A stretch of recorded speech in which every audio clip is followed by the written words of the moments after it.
G'day, g'day, welcome back. In today's episode, a new study finds 40% of boys have extremist or radicalized views about women. But do they really? Or is this just a growing trend among all of our youth? We take a look at Denmark and Greenland and their call for Senator Rubio to meet amidst Donald Trump's decision to start putting pressure on Greenland once again. And finally, you can thumb your nose for New Year's Eve, but protesting in the streets may cause fear. We take a look at the New South Wales Police Commissioner and Chris Minns, who somehow feel it's okay for the citizenry of New South Wales to meet en masse for New Year's Eve, but can't meet to protest the immigration that has likely caused this fear to begin with. All that and more on the Mark Pirotta Show. 5, 4, 3, 2, 1, 0. Blaster! Welcome to the Mark Pirotta Show. Before we get into the main topics today, let's take a listen to some reporting from Sky News that indicates that potentially Anthony Albanese may be backflipping on his decision and succumbing to the pressure, pushing him to call for a royal commission into the events at Bondi. Watch. MPs and figures in contact with senior members of the government are expecting Prime Minister Anthony Albanese to back down on his opposition to a royal commission. It's being reported that although no firm decision has been made, 3 sources familiar with thinking at the top of the government said Anthony Albanese had indicated privately he was shifting on the issue and understood the need to back down on his firm stance that a rapid inquiry would be the better option. Now, the Prime Minister, when asked in this press conference only a short time ago, spoke about the government's priorities, as you mentioned, Julia, including getting the Richardson review underway into the security and intelligence agencies and recalling Parliament to debate reforms. But he did not dispute these reports by the 9 papers and news.com.au. Only hours earlier today on Sky News, Tim Ayres was saying the Royal Commission was not necessary. Let's listen to this. We're listening very closely, including to views that are different to our own. It's a hallmark of this government. All of the work that Gillian Siegel's report points to, there is work to do with the intelligence agencies. That work is on foot now. Now, Gillian Siegel's reporting happened prior to the Bondi attack. I've got no love in my heart for Tim Ayres. I think that he is shocking. I think that he is probably one of the worst people in Parliament, and that is saying a lot because there are some terrible people who represent us at every level of government. Gillian Siegel's reporting happened prior to the Bondi attack. She's now working on a new metric, and I do wonder whether Anthony Albanese and Tim Ayres will actually take that reporting seriously. The majority of the points that were requested by Gillian Siegel have not been looked at seriously so far. Most of them have only started to be looked at now, since the Bondi attack. And many people have pointed to this as one of the major reasons as to why this attack happened in the first place. On top of this, we have also seen a rise in the number of comments that are coming out of the government, specifically surrounding right-wing ideology. I do not understand where these politicians get off. How is it in any way, shape, or form congruent to blame Islamic extremism on right-wing ideology? Now, you can class it up as extreme if you want, but the metrics of what extremism has been shifted so dramatically over the course of the last 10 to 15 years that the average Christian or Catholic would be seen as extremist in the eyes of the majority of the left. The Overton window has shifted in Australia so far to the left that the average person in Australia today who simply has a conservative view would be classed as extreme. Will not call someone by the pronouns that they self-prescribe to themselves, you are extreme. Do not believe that abortion up to birth is a natural right for all human beings and all women in particular. You are extreme. Do not believe that it is not possible for a woman to compete at the same level as men, both in warfare and in sports. You are extreme. And so it has been really concerning to me to start to see the way that this reporting is coming out and seeing no shift in the government stance. This is a welcome change, but this isn't an actual statement by Anthony Albanese. It's a non-statement taken as a statement by 9 News reporting. Now, what does that mean, in essence? I believe it simply means that Anthony Albanese and his lackeys are going to stop talking about it and hope that it just goes away. But if a post by Anthony Albanese today has anything to say about it, I do not think it will. Today, Anthony Albanese posted on X 4 things that have already happened in 2026. In a post, he says, ICYMI. Now, ICYMI basically, in normal human speak, means in case you missed it. I'm not sure that the people who control Anthony Albanese's account are so busy that they can't just speak in plain human English, rather than the garbage speak of the internet that we have today and the acronyms for everything. He writes, ICYMI. Here are 4 new things that already kicked in this year. Number 1, you can now call 1-800-MEDICARE for free health advice 24/7.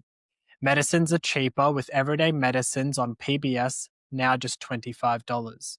We've guaranteed 3 days of childcare for every family that needs it. And streaming giants are now required to make Australian content. Point 1 on that list. That service is available to everybody. Now, earlier on this year, it's last year now, in the middle of last year, Anthony Albanese came out with his Medicare card, showed it to the world and basically said, all you need is this. But it turns out for 1-800-MEDICARE, you do not need your Medicare card. This is a free service for everyone who lives in Australia. Now, don't get me wrong. It would be very nice if we had the money to be able to give every single person, both who comes here and both who lives here, free 24/7 medical support. That is not how a government can function. At the end of the day, the way that taxes are supposed to work is that you pay your taxes so that the government can do things with that money for the citizenry that pays that money. Do things at scale that the average individual would not be able to do by themselves. Group that money. Now, in the past, that used to happen through churches and local communities. But as the world has gotten bigger and government has gotten bigger, that has now become their responsibility. Obviously, that comes with pitfalls. Because the government is so large, it also cannot deal with the consequences of the average individual. Where do I find an issue with this 1-800-MEDICARE number? Not just the irony in the name being 1-800-MEDICARE and you do not need your Medicare card. It's that this service is not going to be free. They've touted it as a free service. Nothing that the government does is free. You pay for it. We spoke about this already.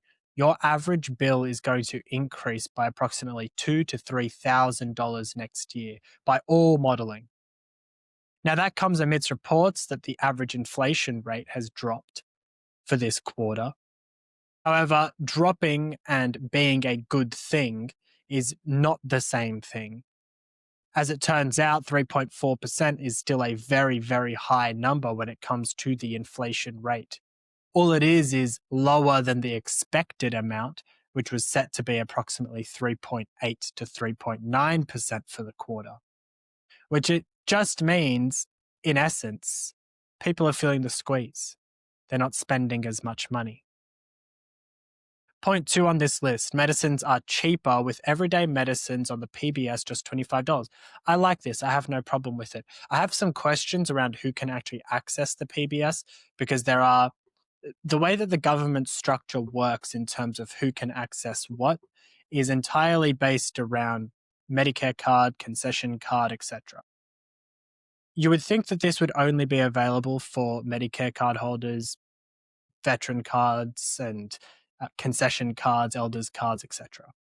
But there's also a special card, or I forgot what the exact name is, but it's basically like special circumstances card, which if you are here, for example, on a humanitarian basis, even to some extent a TPS, temporary protected status, which could just mean that you're here as an immigrant. If you're here as a temporary visa holder, you could also have access, just depending on how dire your circumstances are. And we see modelling now today in Australia that indicates, and the government has been touting these numbers, that immigration is coming down. Net immigration, that is, people leaving and people coming. The issue with all of this is the number of people who are coming here on temporary visas, as a general rule of thumb, while counted in net immigration, are not classed as actual immigrants. And so we don't book them into our main numbers. The PBS will be exploited. We all know this. And that money doesn't, once again, just come out of nowhere. Your taxes will pay for that. Somewhere down the line, someone has to pay. And when you introduce new services, new free services, as a general rule of thumb, the cost of those services actually goes up. Because when the government is backing that money, people will feel that it is available to them to ask for more. If you're asking an old grandma for money, okay, you are going to give that poor old lady a discount when you are face to face with her. Okay, when you see a small child who's been sick, you are not going to sit there and say to yourself, I'm going to charge this person an exorbitant amount of money. But when the personal attachment is removed, you end up actually increasing the amount of money that will be exploited from you. You see this across health sectors where businesses are involved, this even happens. If you're a large corporation, someone is going to charge you more as a consequence of the fact that they know you can pay. Now, there was an interview probably about 8 months ago now that came out speaking about the 1-800 Medicare number and why doctors are not jumping on board with this because they don't like the idea of bulk billing. And one of the excuses that was given by the minister at that time was this, and the reasons as to why doctors should sign on, I should say, is this. Their current net revenue average for a doctor is about $280,000 after they have to pay everything else. It's an expensive industry, so they might make $4 million a year, but they have to pay all of these drug fees and anesthetic fees, etc. At the end of it, it's about $280,000. With this new initiative, doctors will now be paid at the end of it about $400,000 over it. We've already got the highest paid doctors in the world by a long shot. And so now the government is going to be backing these drugs, backing this call center. It's going to increase doctors' revenue, and the difference is going to be paid by you, the taxpayer. The third one on the list, we've guaranteed 3 days of subsidized childcare for every family that needs it. The issue is now every family needs it. Unless you are mega wealthy, unless you are in the top 1% of human beings on this earth today, you probably need childcare. Because it's too expensive at the majority to live next to your mum and dad, because mum and dad made a decent living for themselves over the course of their entire lives, and they now live in one of the suburbs that used to be poor and that is now rich. And you don't have the ability to actually live next to them. You've got to move out to a further suburb and a further suburb and a further suburb, and that's only spreading further. So mum and dad can't help out with the grandkids, and so you need a childcare centre. You need someone to look after your kids because mum can't stay home because there's not enough money coming in to deal with the way that the economy has been hyperinflated by all of these socialist ideas. And don't get me wrong, capitalism has a part to play. Okay, because when you can tax 2 members of a household instead of 1, you can double your tax revenue. At the end of the day, it's socialistic when you really think about it and the way that the money actually flows through. But from a capitalist perspective, you also get 2 workers for the price of 1. Because incomes have not increased with cost. Businesses are still charging as much as they need to increase their profit margin each year to keep shareholders happy. And at the same time, wages have not increased to match those costs. On the fourth one, streaming giants are now required to make Australian content. What this means is this. Streaming services, in essence, are going to need to pay either 7.5% to existing services which create Australian content, or they will have to pay 10% of the revenue that they make from Australian streaming services into making a content in and of Australia. That is revenue, not profit. This only applies to streaming services that have 1 million or more current subscribers in Australia. And if we just take Netflix, for example, which has approximately 6.5 million subscribers across the country, their revenue last year was somewhere in the region of $1.35 billion. And their net profit on that was almost nothing. We are speaking in the region of approximately $30-40 million. That is to say that if they were to take 10% of the revenue made by Netflix and put it into an Australian project, they would have to take a loss in order to continue producing and delivering their content to the citizens of Australia. So we now have less choice. These companies will pull out, undoubtedly, or they will find a way to consolidate subscriptions so that somehow they can whittle down 6.5 into 1. Which may in fact help consumers because there might be family plans that are actually reasonable. But at the end of the day, what this is government control of the way that business does business. And not only that, it is a sneaky way of backfilling the pockets of the ABC, 9 News, 10, and the other corporations in Australia which are not doing their due diligence in ensuring that the content they put out is watched by the Australian population. These companies are so bad at what they do that their viewership numbers are tanking and they need government to come in and bully the competition. That is not the way that people get freedom of choice in this country. On that note of restricting freedoms, let's dig into Chris Minns and the police chief for New South Wales discussing the ban on protests that will kick in for the next 14 days on top of what we've already had since December. Watch. Holly, he made the declaration yesterday, the same day New South Wales Parliament passed these protest laws, those laws giving the police commissioner powers to ban protests for up to 3 months once a terror incident has been declared. Last Sunday, just after 9:30, he declared the Bondi shooting was a terror incident. And from today, no protests or public assemblies for the next 2 weeks. Now, this will be reviewed every 2 weeks. These public assemblies can be banned for up to 3 months. Now, the police commissioner issuing a statement yesterday saying this is a time for the community to come together and to show respect and courtesy. It's not a time for large public assemblies and division. In the immediate aftermath of the attack at Bondi last week, further protest activity would aggravate fear and divisiveness in the community at a time when we need to build safety and confidence.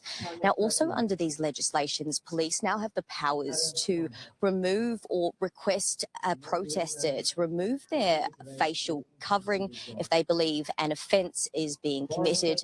Premier Chris Minns says this is just the start. I want to make it clear that this isn't the end of change. Sydney and New South Wales has changed forever as a result of that terrorist activity last Sunday. And we know it's our responsibility to do everything we can to keep the people of New South Wales safe, and that means further change in the new year. If you want to understand what hypocrisy is, or what irony is, or what both siding an issue is, just watch these 2 clips side by side. So that was the police commissioner's comments, basically saying that he doesn't want to increase fear in the community as a consequence of doing protests. And at the same time, Chris Minns coming out and saying that New South Wales has fundamentally changed and that there is no way for us to go back. But at the same time, not even 2 weeks ago, Chris Minns was calling for Australians to ensure they get themselves out to New Year's Eve, and so that they would thumb their noses at the terrorists. Let's watch.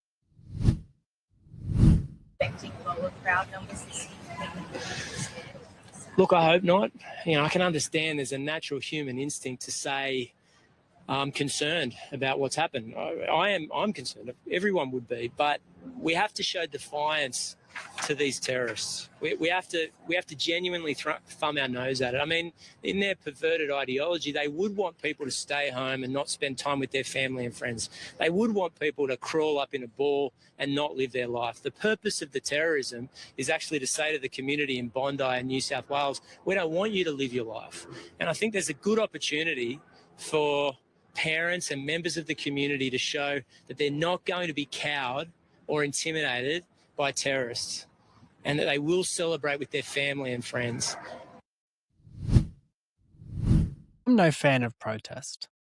I don't necessarily think that it works. It only works, really, if the government already agrees with what you're doing. You might think that it's because you went out and yelled in the streets, but as a general rule of thumb, protest does not do much. Unless you live on the steps of Canberra. Unless you park your car in front of Anthony Albanese's house or Chris Minns' house and just bug him forever and a day. Protest just does not work that way. There's too many of them. In the past, protest was a very limited function, and it worked because when the people all came together, it was a big deal. We've watched protests happen every single weekend for the same issue for the last 2 years. People get numb to it. It's not exciting anymore. Okay, no one starts looking at these events and saying to themselves, oh, this must be a really big issue. At some point in time, protest just fails to be protest and starts being a party that people can come and get together and have one share. It's like going to church every week, basically, at this point. Now, the novelty of church doesn't wear off, I can promise you that, so get yourselves to church every Sunday. But what this is, effectively, is replacing church. It's finding a new God that you can point yourself towards in order to make it seem as though you are living a good life in this country. But the premise of what is wrong with this is that you cannot simultaneously tell us to not be afraid and then show us that you are afraid by blocking these protests. That's point one. Point two is this. As the Premier of New South Wales, you do not have the right to come out and both sides this issue.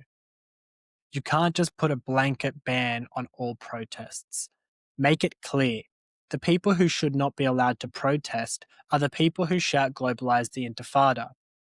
The people who had the same ideology as the two men who went out and gunned down Jews on the beach in Bondi.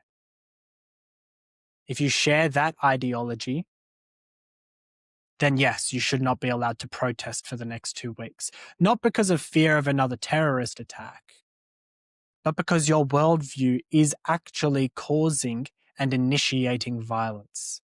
It's calling for it. Globalize the Intifada is not a protest slogan. Okay, it's not a slogan that says, remove Albo now, stop immigration. Okay, those are not inherently violent calls. Globalize the Intifada is an inherently violent call. Okay, we quite literally had people on the steps of the Opera House screaming to gas the Jews, and that was allowed to happen 2 days after October 7th. In this country, the people who shared that ideology should be stopped from protesting, because that's not protesting, it's incitement to violence. But saying that we ought to stop people from being able to gather on the streets because you don't want to cause fear is proof that you are fearful yourself. And not only that, because I understand the fear, It is proof that the New South Wales police cannot protect the general community. Because if you cannot protect them, then how could you let them walk through the streets? You have to do a ban. I would assume, and I can only say this from what I understand, it's this. If I was in charge of the government right now, I also would not be allowing protest. But not because it's going to cause fear in the community. I would say it for what it is. We are finding a way today, right now, to keep you safe. As of today, we do not have that solution yet. As such, we recommend that you do not go and protest. We will do our best to protect you, but at the end of the day, we do not currently have the resources and counter-terrorism necessary to ensure that you and everyone around you is safe at these events. We are working towards fixing that and rectifying that, but at this stage, that's where the dice have fallen. Plain and simple. Stop kowtowing around. Stop pretending as though this is an extreme right issue. 80% of the comments have been extreme right. Extreme radicalization of young men. And to that point, let's get into a study that has come out displaying that 40% of young boys are extremist in their views when it comes to women. Watch. Of 13 to 17-year-old Australian boys support violent extremist ideologies. New research which comes in the wake of the Bondi terror attack shows more than a third also have misogynistic views towards women. The University of Melbourne survey has revealed a disturbing link between misogyny and violent extremist views. Male youth identify most with right-wing beliefs, followed by white supremacist, anti-feminist, left-wing, incel and religious ideologies. A quarter identify with all types of violent extremism. Almost 24% also exhibit radicalising intent, 18% sympathise with radical violence and 10% harbour violent intent. And teenage girls aren't far behind, particularly on the anti-feminist front, with more than a quarter having misogynistic attitudes towards their own gender, 27% mistrusting women, 20% minimising violence against women, and almost 13% excusing perpetrators of violence against women. Now, when you watch that clip, you say to yourself, I wonder why, for some odd reason, they're using the number 40%. So they've lumped together two numbers and basically said, 20 plus 20 equals 40%. The real number is about 39%, but they've made it 40% for, I guess a rounding error. When you actually read into the numbers that came in, and mind you, the University of Melbourne, which conducted this survey, has not released the actual data. It has not released the actual questions. There were questions and statements like, there is nothing wrong with a guy pretending to like a girl online so that he can convince her to send him nude pictures. Women often make sexual assault accusations as a way of getting back at men. And our government is full of weak men who have allowed feminism to go too far. This is why we must take matters into our own hands to stop the spread of feminism and gender ideology. They're the only three questions that were listed inside of this reporting by the Herald Sun. What's the issue that I always find with this? Data. Again, data in inverted commas, because it's not really data. There were a plethora of questions asked. Now, these surveys are always the same. Okay, they ask you mildly obscure questions like, what are your thoughts on when a woman is accusing a man of rape and the woman fails in her bid? Do you believe that the woman was lying, or do you believe that the woman was, aggrieved by the court system? And if you're of the opinion that a high number of the accusations against men are false when it comes to sexual assaults, you would be classed as extremist. There is no real clear data that indicates anything otherwise. Innuendo and accusations, yes, plenty, thousands of them. The number in Australia is approximately 7% of conviction for rape. But the data surrounding that and what is classed as rape in today's society has completely changed. And so where can you find your modicum of truth? Now, the one question in this that they did reveal that I thought was very interesting was this. That question that they put in there that posited that men would be trying to get nudes from women. They then posit later in the article that this is a consequence of right-wing influences, basically stating that it is your right as a man to go and do this. I don't think, as a general rule of thumb, that that's the actual issue. The actual issue is this, plain and simple. And most of this data came from the women's section, which was hidden approximately 3/4 of the way down the article, mind you, because the women are actually doing worse than the men in many cases in terms of their idea of misogyny and anti-feminist attitudes. It basically posited this, that the porn industry, as a side note, had something to do with it. And the major issue is right-wing extremist influencers such as Andrew Tate, who everyone understands is not exactly the model of a good Christian human man. He is now also Muslim, having converted approximately 2 years ago. What do you think the real problem is when it comes to women specifically having ideologies that are against feminism and gender ideology? Number one, feminism hasn't been your 1960s feminism since the 80s. Number two, gender ideology is specifically anti-woman. Gender ideology today, as it stands, effectively states women are very, very important. We should treat them equally in society, which is what feminism has been for its entirety. And gender ideology states that men can be women. Because equality at the end of the day, when you really think about it, means the same. And so why wouldn't that be the logical conclusion?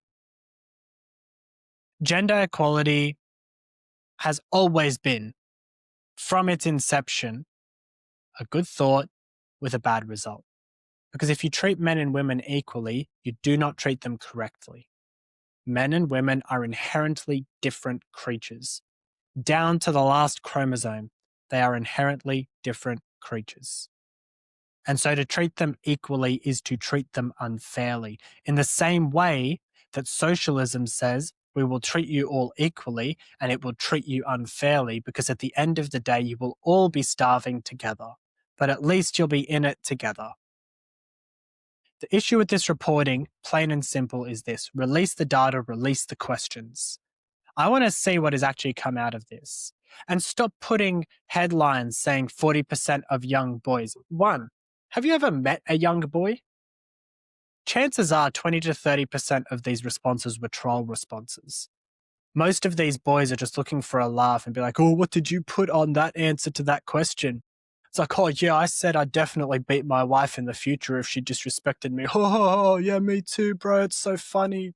And then they'll go home to their mothers and, be the gentlest little souls. But young boys are just trolls. That's who they are as people. The young women's answers are even more interesting because their responses are so anti-feminist, so anti this gender ideology, that they called it self-hate. It's like race traitor. You're a gender traitor. That's how they've classed these women, in essence, inside of this article. What this article proves to me is this: if you actually dig into what they've allowed you to see, everyone's sick of it. Everyone is sick of this ideology, sick of the way that people have twisted what is right and wrong, sick of the way that the world has tried to equalize men and women instead of treating them as uniquely, equally, but uniquely powerful individuals with their own set of rights and responsibilities. Get rid of the gender nonsense that says that a man can be a woman and a woman can be a man, and treat people the way that they should be treated. And that ranges from everything. That ranges on everything. That's not just related to gender. Treat people how they ought to be treated. Love thy neighbor as thyself. That does not in any way, shape, or form mean that loving someone is saying, yes, you should do what you think is right at all times. that is not only saying, I understand you made a mistake, I love you, but it is also saying that you ought to take up your cross, that you ought to do your time, that you ought to give unto Caesar what is Caesar's. It is saying the truth when it hurts and when you are persecuted. And in this case, it's not surveying 13 to 17-year-olds and thinking you are going to get good data. I've seen a bunch of people post this online, right-wing guys, people I respect even, coming out and saying, look at this study, this is really concerning. We've got to drag the men back from the depths. We need to help young men to find themselves. Yes, there are many disenfranchised young men in this world. But 17 to 13-year-olds, you think that that's the demographic right now that is telling you the truth about what they think, or are they just having a laugh? I want to see the questions. I want to see what, it's like 250 questions. You think a young boy is going to sit there and answer those questions truthfully? Yes and no, no and yes, true or false. 250 of them, they won't do it for an exam, let alone a random survey. I find it problematic. If the data is correct, if the questions are good, but from the 3 that they gave us, and I imagine they'd probably be the best 3, I'm not very hopeful. Because if you were to say that they're extremist for thinking that feminism and gender ideology has gone too far, then you can't class them as extremist. They're just right. Unfortunately, making these sorts of little please do's is kind of essential. I enjoy doing it just for the fun of it, but at the same time, if you want to get a message out, you need the people in your community to just comment, like, subscribe, all of the normal jargon, right? Please just take a moment and give me a hand. We need to create a culture of commentary together. And I love the messages coming in my DMs. Put it in the comments section so that everyone else can see it too. Thank you. Let's get on to our final topic for today. We'll keep it nice and short. It's America. It's Donald Trump. It is post-Venezuela, which I'm kind of concerned, or concerned's probably not the right word. I'm confused, honestly, as to what's going on there. So Venezuela has just implemented a new president. They just swore in a new president who was just the deputy, who was also someone who was listed under the Chavez regime. And so also just installed another puppet dictator to rule the country. Do the US have to go back in and kidnap her now as well? So I'm not 100% sure what's going on over there. Donald Trump is saying he's running it. He's not sure who's going to actually do the day-to-day work to do it. He's saying that Venezuela is going to send something along the lines of 300 or 30 million barrels of oil as recompense to the United States over the course of the next year. And in the meantime, he made just a little bit of a stab at Denmark by talking about Greenland again. Now, Greenland was one of these jokester meme things that sort of Trump had been touting for a while there. But he's just mentioned it again after having just done what he did in Venezuela. And Denmark, well, they peed themselves. Denmark has called, along with Greenland, for a meeting with Marco Rubio. Let's watch. Governments have requested a meeting with the United States Secretary of State Marco Rubio. Greenland's leadership is tense following the attack on Venezuela and comments by President Trump that they need Greenland for national security.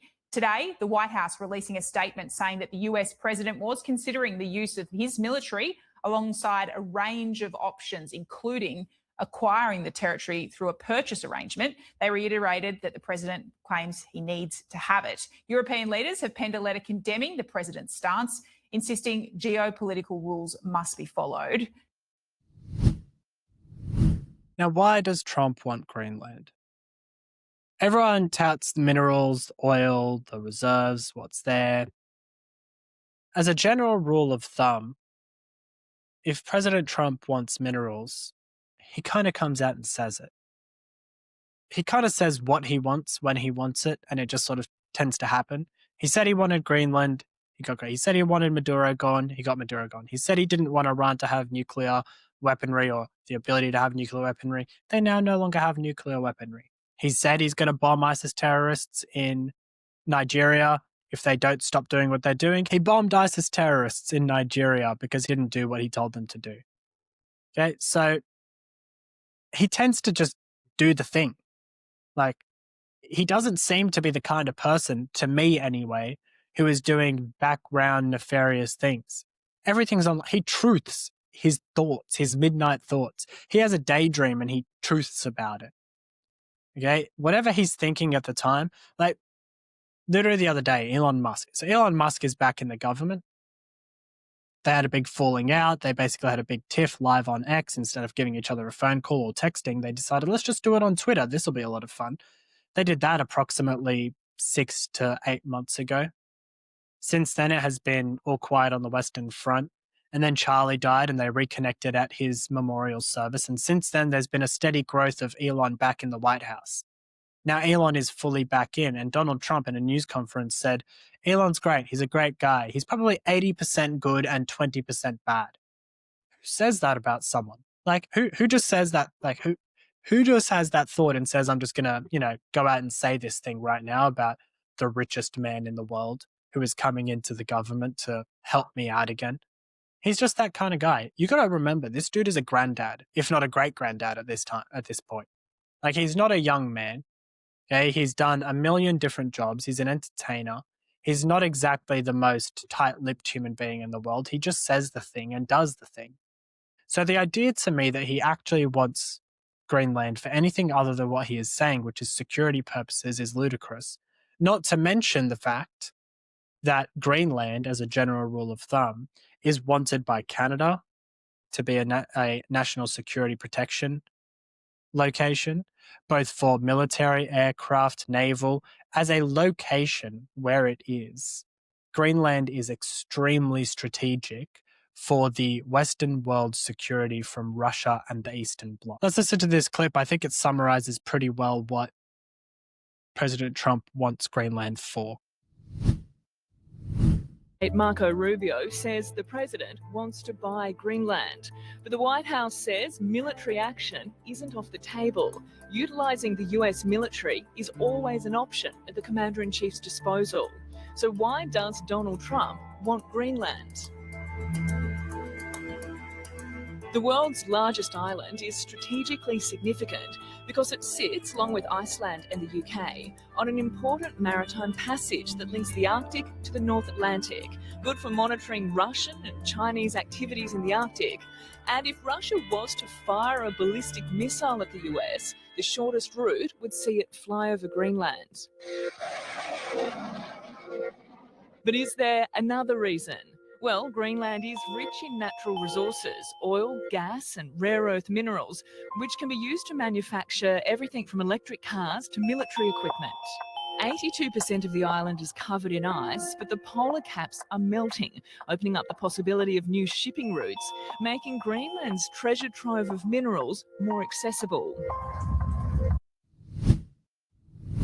Okay, he wants the minerals. It's a side consequence. I'm sure he wants the minerals as well. Of course he does. This isn't some, quid pro quo deal that Donald Trump is going to go in there and not get what he thinks he's worth as a consequence. He's a businessman.